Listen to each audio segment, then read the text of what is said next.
اعوذ باللہ من الشیطان الرجیم بسم اللہ الرحمن الرحیم الحمدللہ رب العالمین صلی اللہ علی محمد وآلہ اجمعین واللعنۃ الدائمۃ علی اعداء محمد وآل محمد اما بعد وفقنا اللہ وإیاکم للعلم والعمل الصالحین انشاءاللہ تعالی۔ حرم امیر المؤمنین نجف اشرف سے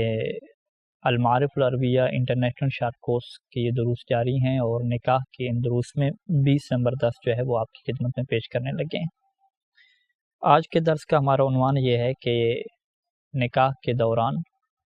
کون سی ایسی شروط ہیں اور کون سی ایسی ڈیمانڈز ہیں کہ جو رکھی جا سکتی ہیں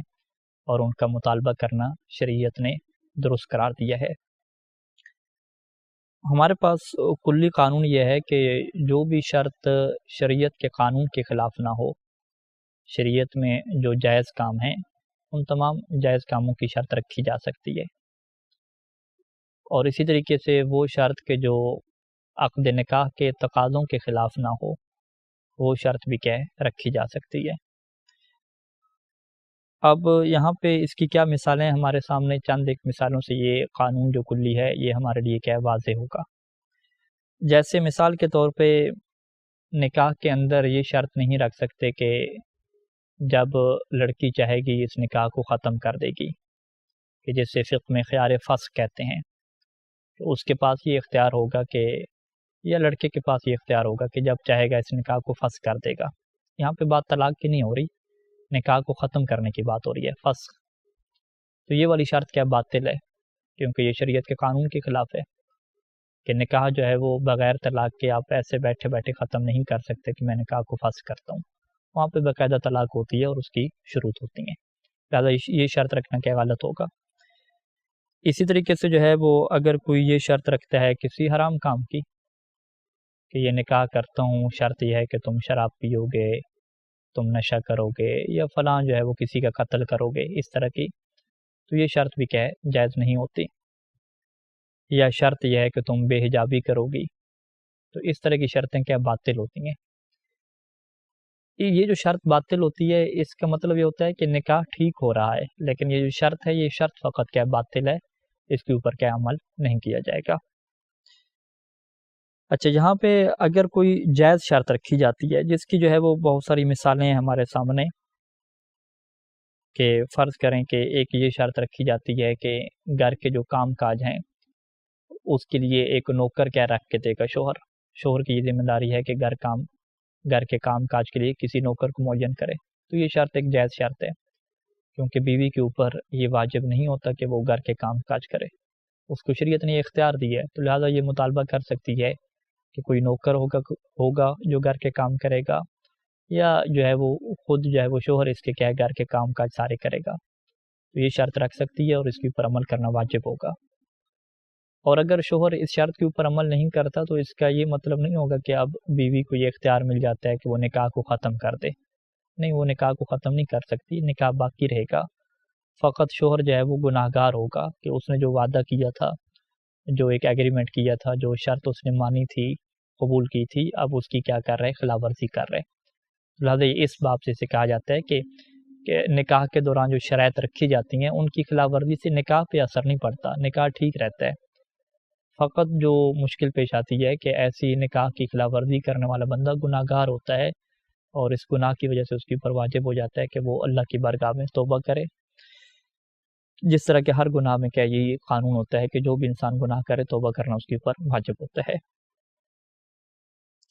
ایک اور یہاں پہ فقہ میں بحث ہوتی ہے کہ کیا نکاح کے دوران، چاہے وہ نکاح غیر دائمی ہو، یہ شرط رکھی جا سکتی ہے کہ شوہر جو ہے وہ جماع نہیں کرے گا، تو سید ثانی دامت ظل اللہ علیہ نے لکھا کہ ہاں یہ شرط لگا سکتے ہیں، اور اس شرط کی پابندی کرنا ضروری ہوگا جب تک جو ہے وہ بیوی اس شرط کو ختم نہیں کرتی، شوہر کے اوپر واجب ہوگا کہ اس شرط کی پابندی کرے۔ اگر وہ اس شرط کی پابندی نہیں کرتا تو ایسا نہیں ہے کہ وہ زنا ہو جائے گا، وہ رہے گا، جماع رہے گا، لیکن اس کے اوپر اس ایگریمنٹ کی خلاف ورزی کرنا اور وعدہ خلافی کرنا، شرط کو توڑ دینا، یہ اس کے اوپر گناہ ہوگا۔ اسی طریقے سے ایک اور مسئلہ ہے کہ اگر اس نے یوں شرط رکھی کہ کسی قسم کی کوئی جنسی لذت حاصل نہیں کی جائے گی، ہم ایک دوسرے کو ٹچ ہی نہیں کریں گے، ایک دوسرے کے قریب ہی نہیں ہوں گے بالکل، یعنی جماع بھی نہیں ہوگا، جماع کے علاوہ اور بھی کچھ کام بھی نہیں ہوگا۔ اگر اس طرح کی شرط رکھی جائے تو یہ شرط کیا باطل ہے، کیونکہ یہ عقد نکاح کے تقاضوں کے یہ بات خلاف ہے۔ عقد نکاح متع ہو یا عقد نکاح دائمی ہو، یہ اس کے تقاضوں کے خلاف ہے، تو لہٰذا یہ شرط کیا ہوتی ہے، باطل ہوتی ہے، اس کے اوپر عمل کرنا واجب نہیں ہوتا۔ ہاں کوئی ایک خاص وہ ایک رکھ سکتے ہیں کہ یہ والا کام نہیں کریں گے، جماع نہیں کریں گے، کچھ اور کام نہیں کریں گے، وہ ایک کام کی کیا نفی کر سکتے ہیں، لیکن بطور مطلق کہہ دیں کہ بالکل قریب نہیں آئیں گے، کسی قسم کا کوئی جنسی لذت نہیں اٹھائیں گے، اس طرح کہ اگر کوئی عقد نکاح کرتا ہے یا عقد نکاح متع کرتا ہے تو یہ شرط کیا ہوتی ہے، باطل ہوتی ہے، اس کو پورا کرنا ضروری نہیں ہوتا۔ تو جو شرائط شریعت کے مخالف ہیں اور شرعی قوانین کے مخالف ہیں وہ شرائط نکاح میں نہیں رکھ سکتے۔ جیسے اگر کوئی یہ شرط رکھتا ہے کہ جو طلاق کا حق ہے، اختیار ہے، وہ بیوی کے ہاتھ میں ہوگا، یا جو جماع کا اختیار ہے وہ بیوی کے ہاتھ میں ہوگا، بیوی جب چاہے گی جماع کی اجازت دے گی، وہ کرنا نہیں کر سکے گا، تو یہ والی شرط رکھنا کیا ہے، جائز نہیں ہے۔ ہاں یہ شرط رکھ سکتے ہیں کہ جو جماع ہے وہ کبھی نہیں کرے گا شوہر، یہ نکاح دائمی میں بھی شرط رکھ سکتے ہیں اور نکاح جو متع کا اس میں بھی شرط رکھ سکتے ہیں، یعنی وہ جماع نہیں کرے گا، شوہر کے اوپر یہ شرط رکھتے ہیں کہ وہ دخول نہیں کرے گا، جماع نہیں کرے گا، لیکن باقی جو استمتاعات ہیں، جو باقی جنسی لذات ہیں وہ حاصل کر سکتا ہے۔ اگر اس طرح کی شرط رکھی جا رہی ہے تو یہ شریعت میں جائز ہوتی ہے، لیکن یہ شرط رکھتے ہیں کہ وہ بالکل ہی استمتاع حاصل نہیں کر سکتا اور اس کے لیے مطلقاً منع ہے کہ ایک دوسرے کے قریب ہی نہیں آئیں گے، تو یہ شرط باطل ہوتی ہے کیونکہ یہ شرط شریعت کے خلاف ہے۔ اچھا، اس طرح کی شروط کی بحث ہمارے سامنے جاری ہے، اور ایک اور بحث جو بڑی اہم ہے اور ہمارے معاشرے میں اس کے بہت زیادہ فوائد ہیں اور بہت زیادہ اس کی ضرورت بھی ہے، وہ یہ ہے کہ کیا بیوی یہ شرط رکھ سکتی ہے کہ طلاق کا حق جو ہے وہ میرے ہاتھ میں ہوگا، کہ جب بھی طلاق واقع ہوگی تو وہ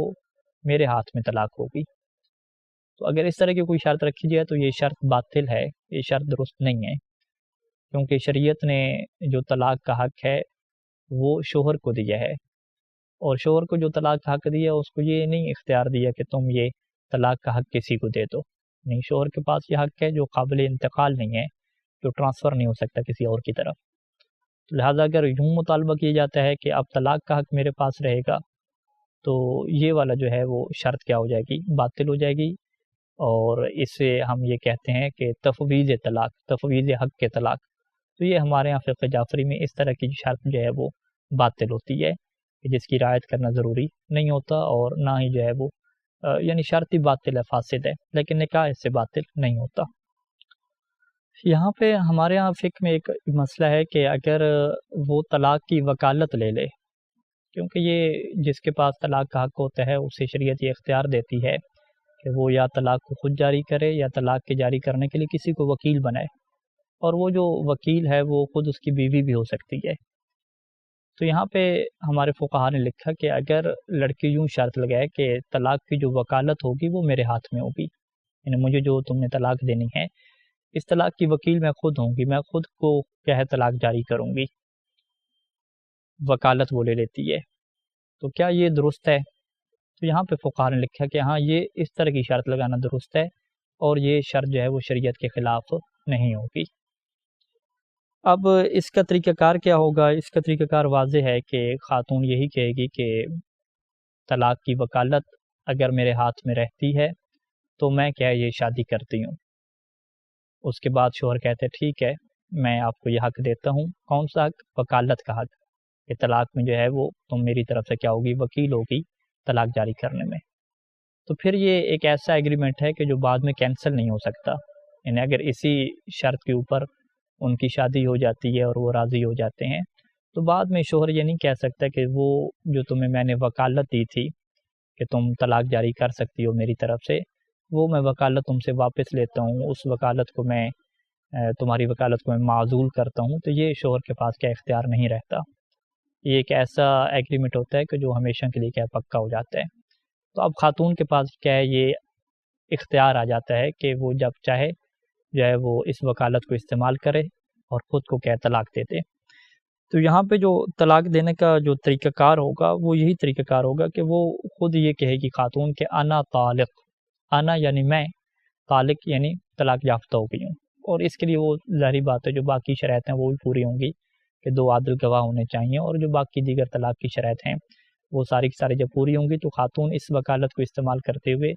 جب بھی اپنے آپ کو طلاق دینا چاہے گی تو انا طالقن کا کیا لفظ استعمال کرے گی۔ اب یہاں پہ ایک اور مسئلہ یہ آتا ہے کہ جب بھی طلاق ہوتی ہے تو اس کے بعد شوہر کے پاس یہ اختیار ہوتا ہے کہ وہ رجوع کر لے۔ تو اب جیسے خاتون جو ہے وہ طلاق جاری کرے گی تو شوہر کے پاس یہ اختیار آ جائے گا کہ وہ رجوع کر لے، تو دوبارہ سے کیا ہے وہ میاں بیوی بن جائیں گے۔ تو اب یہاں پہ دیکھا جائے گا کہ ایگریمنٹ میں یہ جو طلاق کی وکالت تھی وہ کس قسم کی وکالت تھی۔ اگر تو یہ ایسی وکالت تھی طلاق کی کہ جس میں خاتون یہ سوچ رہی تھی کہ جس میں پھر میں مکمل طور پہ جدا ہو جاؤں گی، یعنی شوہر پھر رجوع نہیں کر سکے گا، اگر رجوع کرے گا تو پھر میں طلاق دے دوں گی، یعنی اس وقت تک میرے پاس وکالت رہے گی، اس وقت تک میرے پاس وکالت رہے گی کہ جب تک میں شوہر سے مکمل طور پہ جدا نہیں ہو جاتی، کہ جس میں اب شوہر کیا رجوع مجھ سے نہیں کر سکتا۔ اگر اس طرح کی اس کی سوچ تھی اور اس طرح کی انہوں نے مطلق وکالت لی ہے تو پھر تو واضح اور کلیئر بات ہے کہ جیسے شوہر رجوع کرے گا پھر بیوی کے پاس یہ دوبارہ حق رہے گا کہ وہ دوبارہ سے کیا ہے خود کو طلاق جاری کرے، انا طالق دوبارہ سے وہ کہہ دے گی۔ اب پھر اگر شوہر رجوع کرتا ہے تو پھر یہ انا طالق کہہ دے گی، اب تیسری طلاق بائن ہو جائے گی، تو اب اس کے بعد کیا شوہر کے پاس رجوع کا آپشن نہیں ہوگا۔ یعنی جو شروع میں ایگریمنٹ ہوا ہے اس کو دیکھا جاتا ہے کہ یہاں پہ جو بیوی نے طلاق کا حق لیا ہے وہ کس قسم کا لیا ہے۔ اور سید سیستانی دامت ظلاللہ نے لکھا کہ قرائن اور شواہد کو دیکھ کے اس بات کو آپ طے کر سکتے ہیں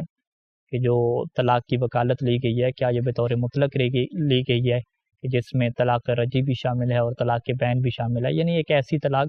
کہ جس کے بعد جو ہے وہ اب بیوی کیا جدا ہو جاتی ہے، شوہر کے پاس کیا کوئی راستہ نہیں بچتا۔ اور عام طور پہ جو ایسی شرط رکھی جاتی ہے تو بیوی کے ذہن میں اور شوہر کے ذہن میں یہی بات ہوتی ہے کہ یہ جو طلاق کا حق لے رہی ہے تو اس کا مقصد یہی ہے کہ یہ ایک ایسی طلاق کا حق لے رہی ہے اور ایک ایسی وکالت یہ لے رہی ہے کہ جس کے بعد جو ہے وہ ہمیشہ کے لیے جدائی ہوگی، اب شوہر کے پاس کیا آپشن نہیں بچے گا۔ تو اگر اس طریقے سے قرائن اور شواہد اور دیگر چیزوں سے بات کلیئر اور واضح ہے تو پھر تو بات کیا کلیئر ہے، لیکن اگر ایسی بات واضح اور کلیئر نہیں ہے، صورتحال مشکوک ہے، تو پھر ظاہری بات ہے فقط خاتون کو ایک ہی طلاق میں وکالت حاصل ہوگی، اور شوہر اگر بعد میں رجوع کرتا ہے تو دوبارہ کیا ہے اس خاتون کے پاس یہ طلاق کی وکالت نہیں ہوگی۔ تو لہذا حالات اور شواہد کو دیکھ کے اس چیز کا فیصلہ کیا جائے گا، اور عام طور پہ حالات ایسے ہی ہوتے ہیں کہ جب بھی بیوی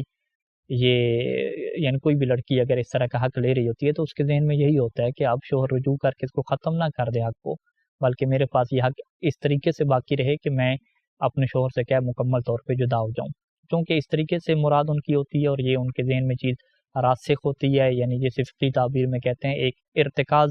اور شرط ارتکازی ہوتی ہے۔ تو لہٰذا اگر وہ واضح طور پہ نہ بھی کہیں کہ یہ میں کون سی طلاق کا میں وکالت لے رہی ہوں، تو پھر بھی یہ چیزیں کیا شامل ہو جائیں گی، اور شوہر کے رجوع کرنے کے بعد بھی کیا اس کو یہ حق ملے گا کہ وہ دوبارہ سے کیا خود کو طلاق دے دے۔ اچھا، یہاں پہ ایک اور مسئلہ بھی سید سیستانی دامت ظلاللہ علیہ نے ڈسکس کیا کہ بعض اوقات مراد یہی ہوتی ہے ان کی کہ جو بیوی کو جو ہے وہ وکالت دی جا رہی ہے کہ وہ طلاق کے اندر کیا وکیل ہوگی اور وکالت کے طور پہ کیا خود کو طلاق دے گی، لیکن وہ جب آپس میں طے کر رہے ہیں معاملات تو اس میں وہ وکالت کا لفظ نہیں بولتے، وہ یہ کہہ دیتے ہیں کہ تمہیں میں کیا طلاق کا حق دیتا ہوں، خاتون بھی یہ کہہ رہی ہے کہ میں طلاق کا حق لیتی ہوں۔ تو اب یہاں پہ ان کے مقصود کو دیکھا جائے گا کہ وہ اس سے کیا سمجھ رہے ہیں۔ تو اگر ان کا مقصد یہی ہے کہ یہی جو شریعت نے حق دیا ہے وکالت والا، جو فقہ جعفری میں حق دیا گیا ہے وکالت وہ لے سکتی ہے، اگر ان کے ذہن میں یہی بات ہے، چونکہ مسئلہ انہوں نے پہلے سے سمجھا ہوا تھا، پہلے سے انہیں یہ کنسیپٹ پتہ تھا، پھر تو سید سیستانی نے لکھا کہ بالکل ٹھیک ہو جائے گا، یعنی پھر ان کی شرط صحیح ہو جائے گی اور خاتون کو جو ہے وہ طلاق کے اندر وکالت مل جائے گی۔ لیکن اگر ان سے پوچھیں کہ آپ کی کیا مراد ہے کہ یہ جو آپ کہہ رہے ہیں کہ مجھے طلاق کا حق چاہیے، وہ کہے کہ مجھے طلاق کا حق چاہیے جس طریقے سے اللہ نے جو ہے وہ میرے شوہر کو حق دیا طلاق کا، اسی طریقے سے مجھے حق چاہیے، اگر یہ مراد ہے تو پھر ظاہری بات ہے یہ شرط باطل ہو جائے گی، چونکہ یہ شریعت کے کیا ہے خلاف ہے۔ اچھا، اس کے بعد جو ہے وہ کچھ اور دیگر شرائط کہ جن کے متعلق جو ہے وہ سید سیستانی نے لکھا کہ یہ شرائط جو ہے وہ واقع ہو سکتی ہیں نکاح میں۔ جیسے یہ شرط رکھی جا سکتی ہے بیوی کی طرف سے کہ میرا شوہر جو ہے وہ دوسری شادی نہیں کرے گا، تو یہ شرط وہ رکھ سکتی ہے۔ شوہر اگر قبول اسے کرتا ہے اور اس کی بنیاد پہ ان کا نکاح ہو جاتا ہے تو شوہر کے لیے بعد میں شرعی طور پہ جائز نہیں ہوتا، یعنی اس کے لیے حرام ہوتا ہے کہ وہ دوسری شادی کرے، کیونکہ وہ ایک وعدہ کر چکا ہے، ایک ایگریمنٹ کر چکا ہے۔ تو اب اگر شوہر یہاں پہ دوسری شادی کرے گا تو یہ اس کے لیے حرام ہوگا۔ لیکن سید سستانی دامت ظل العالی نے یہاں پہ یہ بھی لکھا کہ اگر وہ شادی کر لیتا ہے تو ان کا نکاح ٹھیک ہو جائے گا، یعنی دوسرا جو نکاح ہوگا اس کا صحیح ہوگا شرعی طور پہ، یہ نہیں ہے کہ وہ زنا کہلائے گا، نکاح صحیح ہو جائے گا، لیکن یہ انسان گناہگار ہوگا کہ اس نے ایک ایگریمنٹ کو توڑا ہے، وعدہ خلافی کی ہے اور شرط کی پاسداری نہیں کی، تو اس اعتبار سے گناہگار ہوگا، توبہ کرنا اس کے اوپر واجب ہوگا، لیکن اس کا جو دوسرا نکاح ہے وہ درست ہو جائے گا۔ اور بیوی کو یہاں پہ پھر اختیار نہیں ملے گا کہ چونکہ میں نے شرط رکھی تھی تم دوسری شادی نہیں کرو گے لہٰذا میں نکاح کو ختم کر رہی ہوں، نہیں، یہاں پہ نکاح کو فسخ کرنے کا اختیار بھی نہیں ملتا، جیسا کہ ہم اس چیز کو کیا پہلے بیان کر چکے ہیں۔ اچھا، اسی طریقے سے جو ہے وہ گھر کے کام کاج کی جو شرائط ہیں، اس کے علاوہ کچھ یہ شرائط بھی خاتون رکھ سکتی ہے کہ مجھے تم فلاں شہر میں رکھو گے، مجھے الگ گھر بنا کے دو گے، مجھے جو ہے وہ اتنے خرچے کے پیسے دیا کرو گے، اگر تم نے جو ہے وہ شادی کی تو مجھے اتنا پیسہ دو گے، تم نے جو ہے وہ طلاق دی تو اضافی مجھے اتنا پیسہ دو گے، اور اگر تم نے کیا لڑائی کی تو تم اتنا پیسہ دو گے۔ اس جیسی جو ہے وہ تمام شرطیں اس کے پاس اختیار ہوتا ہے کہ وہ شادی کے وقت شوہر کے اوپر رکھ سکتی ہے، اور اگر شوہر اسے قبول کرے تو وہ شرائط ایسی بن جائیں گی کہ شوہر کے اوپر ان کی پاسداری کرنا ضروری ہو جائے گی۔ اور یہاں پہ ایک آخری نقطہ میں بیان کرتا چلوں کہ اس طرح کی جو شرائط رکھی جاتی ہیں، شریعت نے اختیار دیا ہے کہ یہ لڑکی کے پاس حق ہے، وہ اس طرح کی شرائط رکھ سکتی ہے، طلاق کی وہ وکالت لے سکتی ہے، لیکن کیا انہی کے اوپر انسان رشتے کرے سارے کے سارے اور 6-6 7 شرائط لکھوائے، پیسے کی شرائط، پلاٹ کی شرائط، گھروں کی شرائط، کیا یہ چیز اچھی ہے، بہتر ہے؟ اگر آپ کو یاد ہو تو ہم نے بالکل نکاح کے شروع میں کہا تھا کہ اہل بیت علیہ السلام کی طرف سے جس بات کی تاکید کی گئی ہے کہ ہمیشہ جو ہے وہ نکاح میں اس بات کو دیکھو کہ لڑکا جو ہے وہ دیندار ہے اور اچھے اخلاق والا ہے۔ اللہ کے رسول کی یہ حدیث تھی کہ فَعَلَيْكُمْ بِذَاتِ الدِّينِ، کہ تمہاری اوپر واجب ہے کہ تم دیندار لوگوں سے کیا شادیاں کرو، جو متدین حضرات ہیں، دین والے حضرات ہیں۔ اور وہاں پہ ایک روایت آپ کے سامنے بیان کی تھی، امام رضا علیہ السلام سے روایت تھی کہ جب اس نے یہ خط لکھا تھا امام کو کہ ہمارے رشتہ دار ہیں اور ہم ان سے شادی کرنا چاہتے ہیں لیکن اس کا اخلاق جو ہے وہ اچھا نہیں ہے، تو وہاں پہ روایت کے اندر یہ جملے ہیں، اور اس روایت کو سید سیستانی نے وہاں پہ شروع میں نقل کیا کہ امام رضا علیہ السلام نے اس کو لکھا تھا کہ لا تزوجہ ان کان سیء الخلق، کہ اگر اس کا اخلاق برا ہے تو اس سے جو ہے وہ شادی نہ کرو۔ یعنی اہل بیت علیہ السلام جس چیز کے اوپر فوکس کر رہے ہیں وہ یہی فوکس ہے کہ لڑکے کا کردار اچھا ہو، اس کا اخلاق اچھا ہو، اس چیز کو تم دیکھو۔ ہمارے معاشرے میں افسوس سے یہ کہنا پڑتا ہے کہ اخلاق، کردار اور دین کو نہیں دیکھا جاتا، باقی اس کی نوکری کو اور پیسے کو دیکھا جاتا ہے، اور اسی وجہ سے جو ہے وہ 10 شرائط کیا ہے نکاح فارم میں لکھوائی جاتی ہیں تاکہ شوہر کو جو ہے وہ مجبور کیا جائے اور یہ صحیح بن کے رہے۔ اور ہم سب جانتے ہیں کہ ان شرائط کے باوجود بھی میاں بیوی کے اندر اختلاف، لڑائیاں اور باقی چیزیں بھی جنم لیتی ہیں، تو لہٰذا یہ ایک عارضی رائے حل ہے۔ اس طرح کی شرائط رکھ کے شوہر کو پابند کرنا، ایک دوسرے کو پابند کرنا، قانونی طور پہ ایک دوسرے کو پابند کرنا، یہ عارضی رائے حل ہے۔ حقیقی رائے حل وہی ہے کہ جو اللہ کے رسول کی حدیث تھی کہ جس کو سید سیستانی دامت ظل العالی نے یوں بیان کیا کہ جب بھی رشتہ کریں تو اس حدیث کو اپنی آنکھوں کے سامنے رکھیں۔ وہ حدیث کیا تھی کہ اگر کوئی ایسا رشتہ لے کر آئے کہ جس کے اخلاق سے اور جس کے دین سے تم مطمئن ہو تو اس سے تم شادی کر دیا کرو، اگر شادی نہیں کرو گے تو زمین کے اوپر فتنہ اور فساد پھیل جائے گا۔ تو ہم سب کو یہی کوشش کرنی چاہیے اور اسی چیز کو اپنی ترجیحات میں رکھنا چاہیے کہ بجائے اس کے کہ ہم شرائط کی طرف جائیں، شرائط کی بجائے ہم جو اصل شرائط ہیں کہ لڑکے کے اندر، لڑکی کے اندر کون سی شرائط پائی جانی چاہیے، ان شرائط کو ہم تلاش کریں اور انہی کے اوپر کیا ہے ہم شادی کریں۔ اب درس کے آخر میں کچھ سوالات۔ سب سے پہلا سوال یہ ہے کہ کس قسم کی شرط نکاح میں رکھنا جائز ہے؟ ایک کلی قانون کیا ہے وہ قانون بیان کریں۔ دوسرا سوال کہ کیا یہ شرط رکھ سکتے ہیں کہ جب چاہیں گے ہم اپنا نکاح ختم کر دیں گے، نکاح فسخ کر دیں گے۔ تیسرا سوال کہ کیا بیوی یہ شرط رکھ سکتی ہے کہ اس کا شوہر اگر دوسری شادی کرے گا تو مجھے اتنا پیسہ دے گا۔ اور اگلا سوال کہ کیا یہ بیوی شرط رکھ سکتی ہے کہ اس کے شوہر دوسری شادی نہیں کرے گا؟ اور آخری سوال کہ کیا خاتون کے لیے جائز ہے کہ وہ طلاق کا حق لے لے؟ طلاق کا حق یعنی شرط کے طور پہ لے لیں، تو اس کی کتنی صورتیں بنتی ہیں اور کون سی ایسی صورت ہے کہ جو ہماری فقہ جعفریہ میں جائز ہے اور اس کی کیا تفصیل ہے اس کو بیان کریں۔ اور آخری سوال ہم آپ کی خدمت میں یہی پیش کرتے ہیں کہ کیا ان شرائط کے مطابق نکاح کرنا بہتر ہے یا جو ہے وہ بنیادی جو شرائط ذکر کی گئی تھیں ان کے مطابق نکاح کرنا بہتر ہے کہ جو لڑکے اور لڑکی کی دینی اور اخلاقی شرائط ہیں؟ اس حوالے سے آپ کا کیا تجزیہ ہے اسے آپ کیا پیش کرتے ہیں؟ صلی اللہ علی محمد و آلہ اجمعین، والسلام علیکم ورحمۃ اللہ وبرکاتہ۔